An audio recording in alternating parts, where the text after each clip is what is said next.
Adapun Ibnu Taimiyah rahimahullah taala, karena banyak orang tidak suka dengan beliau, maka terjadi banyak tuduhan terhadap beliau. Makanya sampai ditulis risalah doktorah, ya, disertasi tentang Dawaul Munawiin, yaitu tuduhan-tuduhan yang tidak benar kepada Ibnu Taimiyah rahimahullah taala. Ya. Dituduh begini, dituduh begini, tidak benar. Banyak yang tidak benar. Dituduh mengatakan Allah mujassim dan macam-macam, Allah jisim dan yang lainnya. Di antaranya yang menuduh Ibnu Taimiyah yang terkenal adalah Ibnu Battutah. Ibnu Battutah seorang orang yang suka rihlah, bersafar ke sana kemari.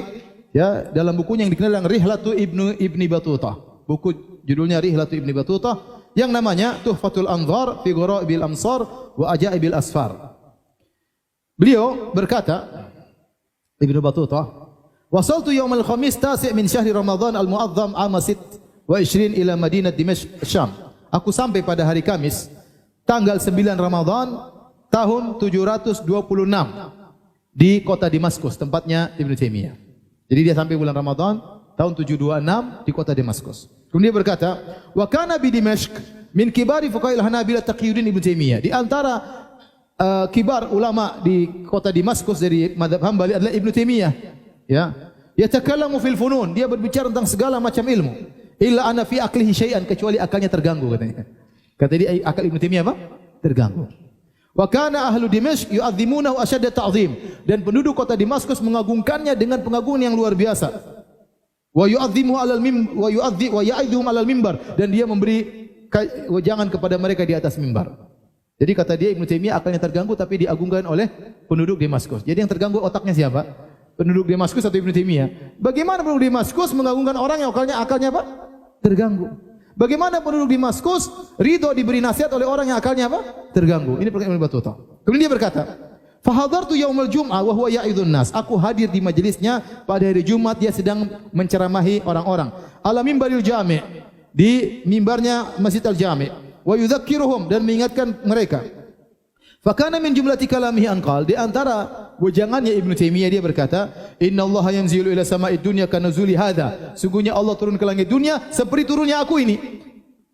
Wa nazala darajatan min darajil mimbar, kemudian dia turun satu tangga dari derajat mimbar. Jadi dia nuduh Ibnu Taimiyah menyamakan Allah dengan apa? Dirinya. Dan ini tidak mungkin. Ibnu Taimiyah dalam bukunya bantah ini semua. Ini kedustaan nyata. Ibnu Taimiyah mengatakan Allah turun ke langit dunia sebagaimana aku turun dari mimbar. Fa'aradahu faqihun Maliki yu'rafu bi Ibn Zahra. Maka ada seorang ahli faqih dari mazhab Maliki membantah Ibnu Taimiyah wa ankara ma takallama bihi, dan mengingkarinya. Faqamatil 'ammatu ila hadzal faqih wa darabuhu bil aidi wan ni'al darban katsiran hatta saqatat imamatuhu. Maka akhirnya orang-orang pun memukul orang faqih ini dari mazhab Maliki, dipukul dengan tangan mereka sampai jatuh imamahnya. Ini semua dusta. Jadi orang-orang bela Ibnu Taimiyah, ini orang yang bantah dia apa? Dihajar.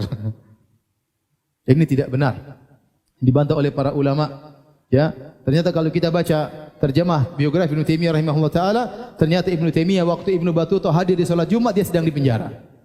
Dia sedang di penjara. Kata Ibnu Taimiyah masuk penjara pada bulan Sya'ban tahun 726 Hijriah.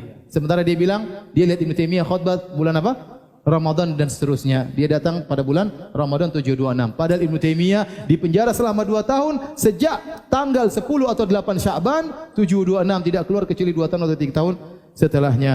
Dan ini merupakan kedustaan. Oleh karenanya banyak ulama yang meragukan kebenaran Ibnu Battutah, di antaranya Ibnu Khaldun.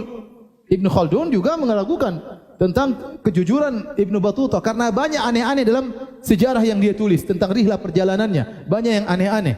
Maka disebutkan bahwasanya Ibnu Khaldun juga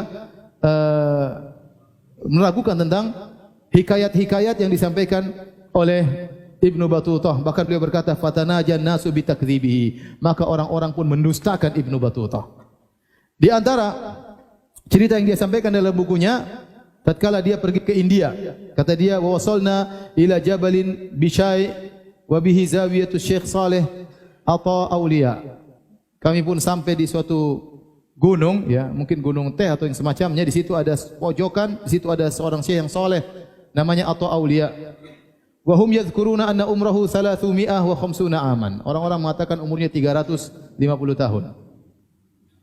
Wa dakhalna ilaihi, aku pun masuk ke dalamnya. Wa sallamtu alaihi wa anaqanihi. Aku pun menyalaminya dan dia pun memelukku. Wa jismuhu ratbun, dan badannya basah. Lam ara alyana minhu, aku tidak menemukan orang yang lebih lembut daripada orang ini.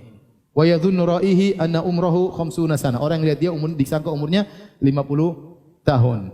Wa dzakar li annahu fi kulli mi'a sanah yambutu lahu syi'rul asnan. Setiap 100 tahun giginya tumbuh lagi kembali. Rambutnya tumbuh lagi setiap 100 tahun. Kata orang ini kedustaannya. Di antara bukti bahwasanya tidak beres dalam menukil berita Ibnu Battutah. Baik.